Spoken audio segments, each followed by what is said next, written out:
All right, so today we're going to go over creating the new project, basic information about resolution and photo sizes in Photoshop, and how to use some of the Photoshop techniques to make a collage here in Photoshop. So when you want to put pictures together, you usually want to create a new file here, a new project in Photoshop. When you open a picture in Photoshop, you're taking a picture that you've already created or one that somebody else has already created, and you're modifying it. That's sometimes what you want to do. Depends on what your goal is. Sometimes you want to take a picture that you've made and you want to change what it looks like, or you want to add something to it. We often did that when we were working on our composites. Remember when we did composites? We took a picture that already existed, we opened it, and then we added to it or we changed it. But in this case, we want to bring many pictures together for a different purpose. We're going to want to start with a new project that we're creating from scratch. So this opens up a dialog box here. I'm supposed to open a dialog box that's not opening. Create new. Where are you at here? Here we go. Dialog box with a lot of options that I think many of us don't know what to do with. Where do we start? What do these options mean? How do I make choices in here? And many of us would just, how many of you would just go to click the big blue create button because it's the bluest thing and the easiest thing to click on and hope for the best, right? Problem is that's not going to necessarily give you your best results. You want to know how to make the best choices in this window before you move forward. And that's why we're kind of combining this information with the collage information today, because you're going to create a new project when working on your collage here. So when you come to this window, everything you need to know about and everything that's important to you is off on the right hand side here. Everything that is important to you is over here. And you can choose your picture's size either in pixels or in inches. None of the rest of these options matter to you at this point. You can ignore everything else, centimeters, millimeters, points, picas. Unless you're a professional who knows what you're doing, you can ignore all of those things, and let's be clear, none of us, including me, are professionals enough to care about that stuff. But pixels and inches are the two that are going to matter the most to you.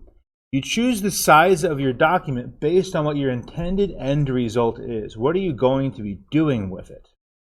If you're going to be publishing primarily for use on a digital platform, you're going to put it on the internet. You're going to look at it on your phone. You're going to use it on a computer screen.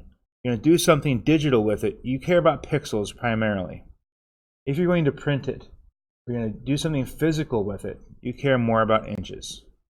So choose the one that matters more for what you're doing in the end. Most of the time, for what we're doing, we're going to care more about pixels. But let me explain the different options here. Under pixels, you need to know what these numbers mean. 598 by 17, if you were to just go for it and hit create, it's going to create a document that is not at all what you were hoping for. That's not going to do anything for you, is it? And not going to be helpful at all. So let's try that again. Pixels are the little tiny dots of light on your screen that light up your screen and create images. And each one can be different colors, and it's what lets you see things. Now, most of you don't understand pixels anymore because you can't see them anymore on your screens. They're so tiny that they don't have any relevance to you. This is an old man yelling at clouds moment here, but when I was a child, our screens sucked, and they were bad enough that we could see our pixels because they were big enough and we didn't have good enough technology back then, and we knew what a pixel was. If I had said to people back when I was in school, what's a pixel? We could point to them because they were there, and we could see them on the screens because our screens weren't good enough. We could see all the little dots of light. And when we say something looks pixelated, has anybody ever heard that term? Something looks pixelated. That means it looks blocky and chunky and bad because it looks old, or maybe it's intentionally designed to look like an old TV or an old computer screen. That's how it was back then. All of your devices now have so many pixels on them and are so well made, you can't see your pixels. Case in point, any screen that you own that has a resolution of 1080p, how many of you have ever heard that number? 1080 or 1080p or Full HD or FHD. Raise your hand if you've ever heard any of those terms. Full HD, FHD, or 1080p. Okay. All of those things mean the same thing. They mean how many pixels that device has in it. It's a very specific definition with a very specific number tied to it. And they're all exactly the same. Most devices that you own today are that. Your cell phone, most of your cell phones are that. Most of your computer screens, this one and that one, are all exactly the same. They're all full HD, 1080p. Most of your TVs are that. How many of you have ever heard of 4K? I would bet actually more of you have probably heard of 4K than 1080p because it's the marketing thing these days that everyone's talking about. 4K is 4,000. It's not 4 times, that'd be 4x. 4K is 4,000, which is about 4,000 pixels versus 1080 pixels. Not quite 4 times, but it's another specification, another specific number of pixels that we're shooting for. And that tells us specifically what's on that screen. Most of your devices are not 4K, but some of them are. You can buy computer screens like this one that are 4K. You can buy TVs that are 4K. If you Google resolution of 4K, it'll tell you the exact specification. And it's not just number of pixels in one direction, it's both directions. It'll tell you what that means. So you need to know the number of pixels that are on the device that you're trying to create for, so you can make sure that the picture you create will look good on it. If I make my width be 800 and my height be 600, this is the resolution of all computer screens when I was a child. 800 pixels wide. They had 800 little dots of light wide and 600 dots of light high. 800 by 600. What does it say at the top here for my zoom percentage? What's it say? Louder? 100%. That means that this is not zoomed out or in. What you see here, this square of white, is exactly the size the picture will be when I'm done with it, right?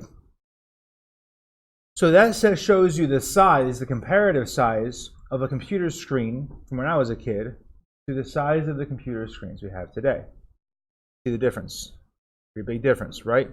So imagine if I were to blow that up to make it be the same size, because they were actually the same size, they just had less pixels in them. That means that each pixel gets stretched, gets bigger. Does that make sense to you? They are. Yes, they are. And that's not good necessarily. We're not going for that, right? Okay. So that means each pixel gets stretched, gets made bigger. And that's a bad thing. It makes it look bad. So if I were to go off my old school knowledge, because I'm an old person with gray hair, and all I know is an 800 by 600, and make this and try to put it on your phone, or try to put it on your computer screens, is it going to look good? No, it's going to look horrible. I'm going to blow it up, and it's going to get bigger, it's going to get stretched, and it's going to get pixelated. It's going to get blocky, and it's going to be crappy, and it's going to look terrible. And we don't want that, right? So we need to make intentional decisions based on what we know. We need to know numbers that matter. So we know that most of our screens, this screen, this screen, this screen, this screen, that screen, your TVs at home, all of them are, for the most part, 1080p, full HD. That's a thing that we know, a thing that we can look up. You can Google, what's the pixels in a 1080p screen? Boom, check it out. We can look that up, and we can know what that is. I can tell you right now, it is 1920 wide by 1080 high. That's a standard. You see that anywhere up here in my presets? What's that? I do. Right there. You might have one like that. 1920 by 1080. I create that. What do you now see on my zoom? It's zoomed out, right? That means it had to zoom it out for me to see the whole thing. If I go to full zoom, it doesn't fit because it's the same size as my screen. Does that make sense to you? Yes. I'm going for that, right? I'm trying to do that. I want it to fit properly. Okay. There's one other important piece of information here. I want to make sure my sizes, my width, and my height are appropriate for the thing that I'm trying to make. I want it to look good. I want it to fit properly. The next thing down here is this resolution here. a number of pixels per inch. There are 3 different numbers that typically go here. The default in Photoshop is 72. 72 is your typical medium quality print resolution. This is if you're looking at a book or like a flyer or something that's a medium quality print resolution. Medium quality print resolution.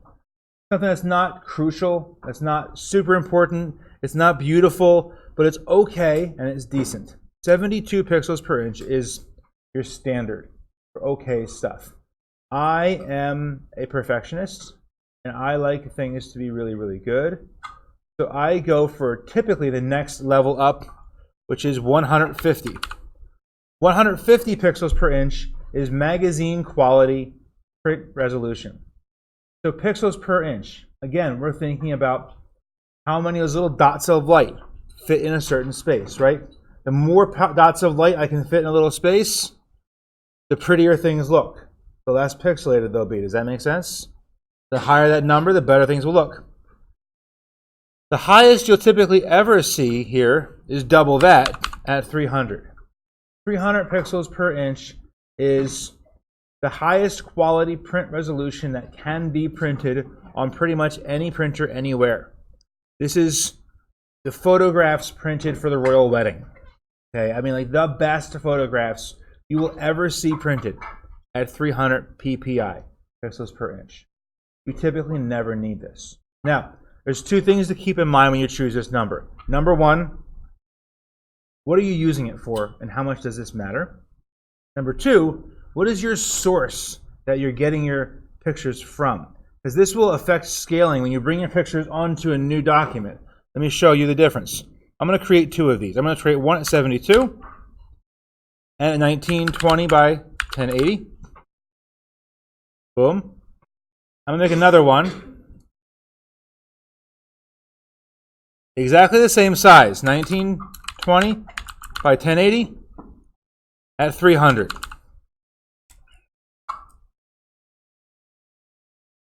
Okay. 2 documents. Same size, right? Both are 66% zoomed out. I'm going to go ahead and open a picture of mine. Just a random picture. I don't actually even care which one it is. It's going to be one I downloaded off the internet because that way I know that its resolution is probably not all that great.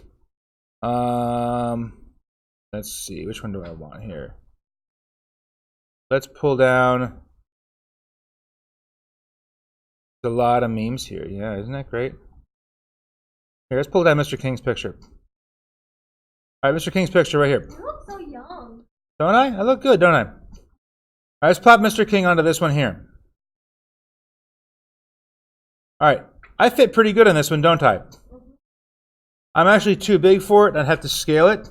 Anybody remember the key command to allow me to scale this and move it around? Control T. Now I can move it around. I can hold down Shift, scale it, plop it where I want. I feel pretty good about putting this picture in here, and it's going to fit nicely. My source material was appropriate for this. If I come over here and do the same thing,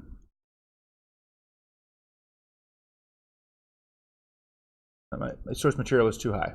Okay. My demonstration did not work the way I wanted it to. That happens sometimes. But let's take a look. You can find this information on your source material as well. Let's come over here and look at Mr. King's picture. Look at image and image size. What's the resolution of this image? 300. So that's why it really didn't matter, right? Let's pick a different picture here that's maybe not as high quality. Jaskiran likes the memes. Let's pick a not so high quality meme here. What's the resolution on this one? 72. Okay? So it worked over here, right? See? Let's come back over here.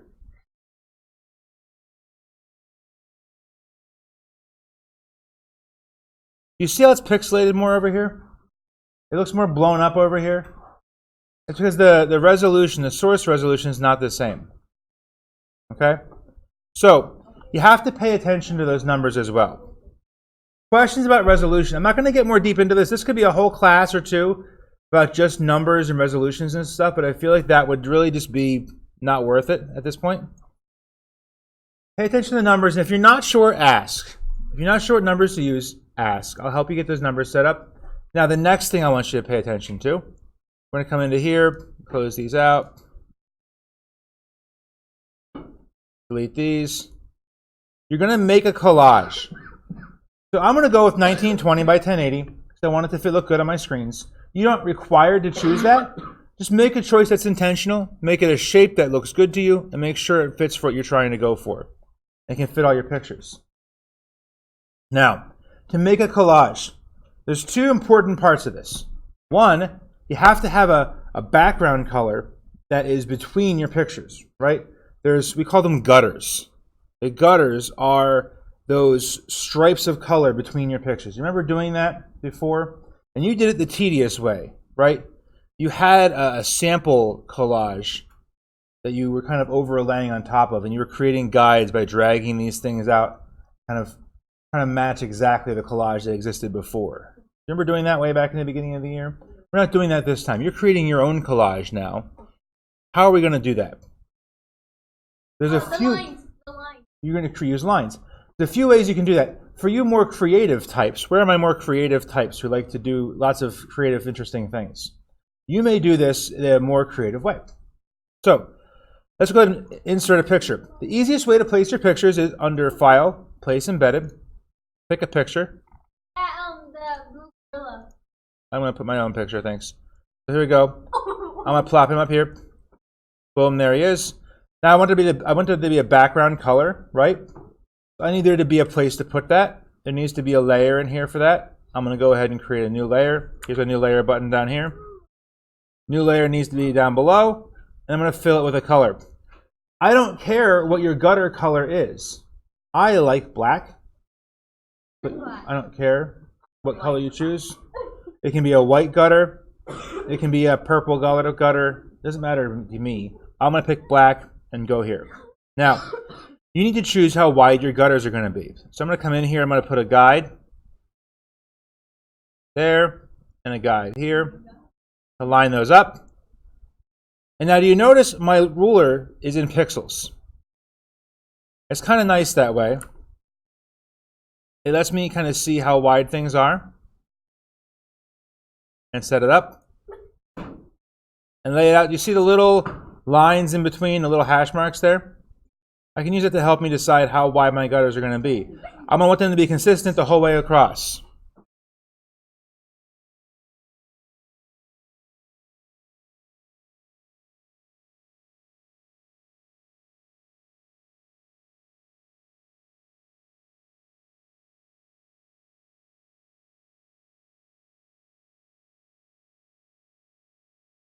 Okay, so I can lay it out this way manually for each individual gutter if I want to, and then put new pictures in to line them up. That can take a lot of time. It's up to you how you want to handle it. Another way to do it is to do it automatically. If I go to View, and I go to Clear Canvas Guides, View, New Guide Layout, I can go in here, and I can set up columns and rows however I want them to be. I can choose a gutter size. I want my gutters to be 10, 20, 30. I can say how many columns I want there to be. My pictures I want. I could say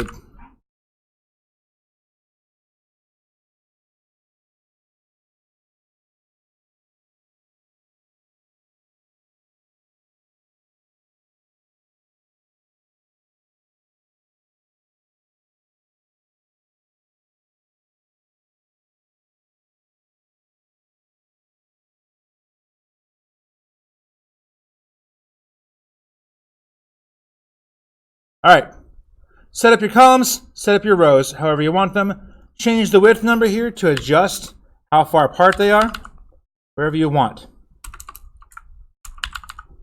And lay them out. Once you're done, you have guides. You may not get every picture to lay out exactly the way you want them to, but it will let you adjust things and snap to guides so that you can get things positioned a little more precisely here. And it will help you to see how your pictures interact with each other. I would put more guides than less because you're going to find that not all your pictures are going to be the same size or the same orientation.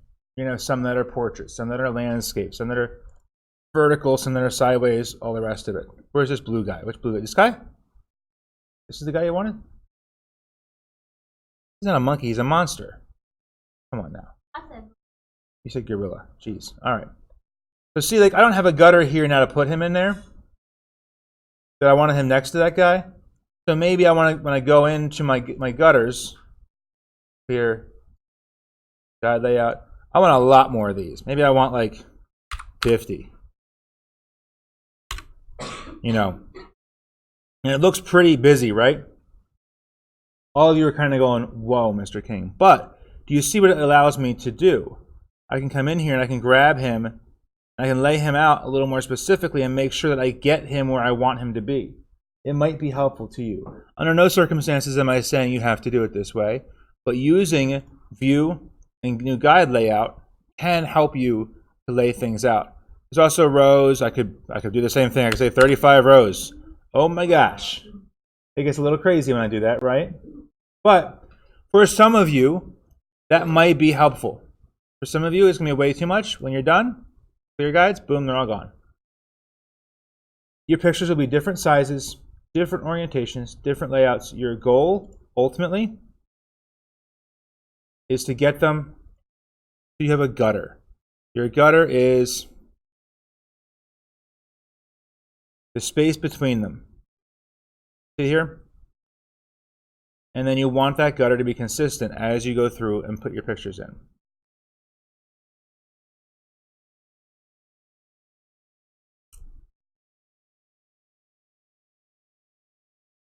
You're going to use your resizing tools to try to make that match. I'm going to zoom in here. Get a guide in.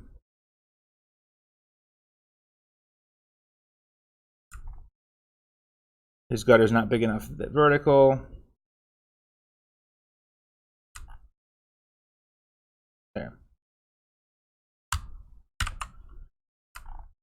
So you want a gutter between your pictures. There's no requirement for how big the gutter is, or where it's positioned, or how your pictures look when they're placed. You need something between your pictures. Whoa. And you want to fit all 10 pictures on one page. That's also going to be an interesting exercise for you. It's kind of like creating a puzzle. How do you fit all 10 pictures on one page with a consistent gutter between them? That'll take a little bit of effort. It does not have to be perfect. It does not have to be beautiful. It just has to exist. I don't need your pictures labeled. I don't need to have you tell me which one's which. Part of the fun for me is me guessing which picture's your windows to the world, which one's your people movers, which one's your grocery. I get to guess that stuff. I don't need you to tell me which one's which. Just put them all on one page.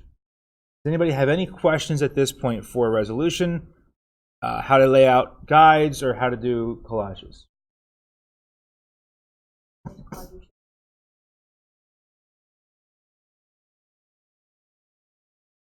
There does have to be gutters. That was set up, that you mean the folder image cover? That was done just to fit on the folder image. Yes, you've got to have gutters for a proper collage. These are one of the requirements for this, and that'll be in the assignment when that's up. There needs to be the space between with a color in the background. Again, I don't care what the color is and how wide these are, but this does need to have some gutters, so you can't just grab these, you know, and have them all mashed up on each other like that. Good question. Next questions. Any other questions for how to lay this out, how to do it? All right. You have till Friday to finish 10 pictures and the layout. If you're in here and you have some pictures taken already, you are more than welcome to break out Photoshop and get started on layout ahead of time if you want to.